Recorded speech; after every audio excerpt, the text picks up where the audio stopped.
तुम दोगले हो, you have double standards, you are not fair, you are a biased person, you have one parameter for yourself and different parameter for somebody else.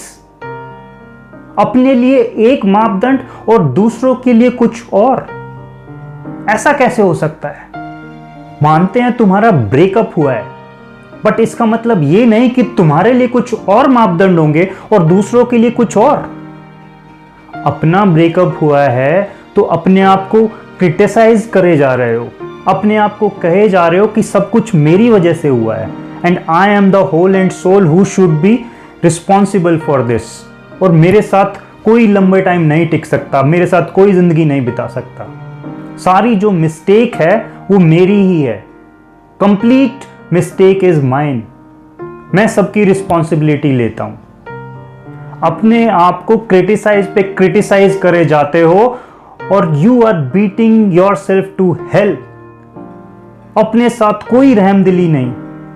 लेकिन जब बात आती है अपने फ्रेंड की, उसका ब्रेकअप अगर हुआ है तो यार बैठते हैं, थोड़ी देर बैठते हैं और बात करते हैं इस बारे में। फिर आपकी टोन, आपका जो ये बिहेवियर है ये बिल्कुल चेंज हो जाता है। यार तू ही रिस्पॉन्सिबल नहीं है इसके लिए, वो भी बराबर की जिम्मेदार है या बराबर का जिम्मेदार है। सब कुछ तू अपने ऊपर क्यों ले रहा है? तुम दोनों ने साथ साथ ये फैसला किया था, अगर अब ब्रेकअप हो गया तो इसका मतलब आप दोनों रिस्पॉन्सिबल हो।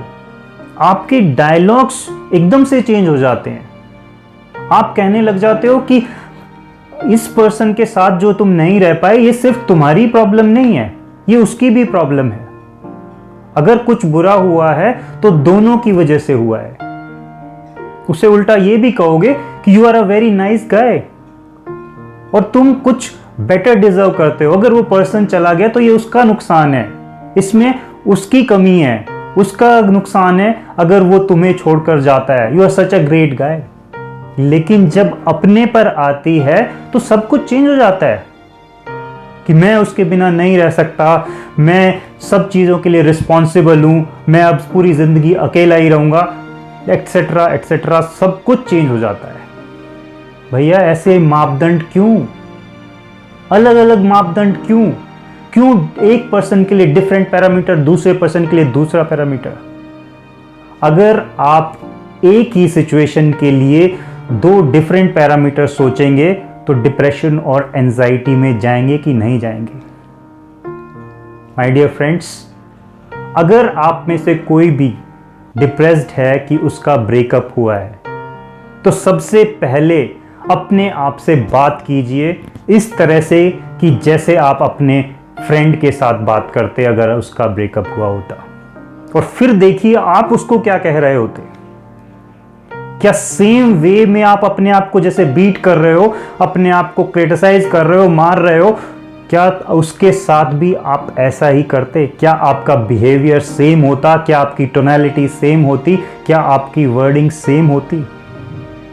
अगर कंप्लीटली बदल जाती तो सबसे पहले उन वर्ड्स को, उन थॉट्स को चेंज कीजिए, अपने लिए भी सेम बात कीजिए। ये नहीं कि फ्रेंड के लिए कुछ और, अपने लिए कुछ और। आज चेंज करना होगा आपको वो थॉट्स, वो बातें जो उस फ्रेंड के लिए आप बोल रहे हो, जो आप अपने लिए इंप्लीमेंट करें। आप कहोगे कि उल्टा क्यों नहीं कर सकते, कि अपने लिए जो मैं बोल रहा था वही फ्रेंड के लिए क्यों नहीं इंप्लीमेंट कर देता? क्योंकि जब आप अपने लिए वो सब बोल रहे हैं so you are under a difficult situation.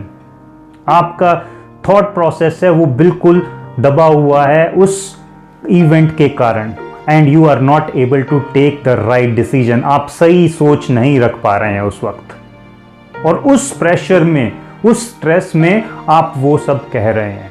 लेकिन जब वो सिचुएशन आपके फ्रेंड के साथ है, you are not under that stress, और आप जो अब डिसीजन ले रहे हैं, जो बोल रहे हैं, वो बिल्कुल रैशनली ले रहे हैं। सो ये जो रैशनल डिसीजन, रैशनल बिहेवियर जो आप अपने फ्रेंड के साथ दिखा रहे हैं, वो ही अपने पर इंप्लीमेंट कीजिए। सो जो ये बिहेवियर, ये जो रैशनल थॉट प्रोसेस आप अपने फ्रेंड के साथ दिखा रहे हैं, ये ही अपने पर इंप्लीमेंट कीजिए, and then you will see कि कैसे आप एकदम चुटकी में इस डिप्रेशन से बाहर आ सकते हैं, इस ब्रेकअप से बाहर आ सकते हैं वेरी क्विकली। Thank you.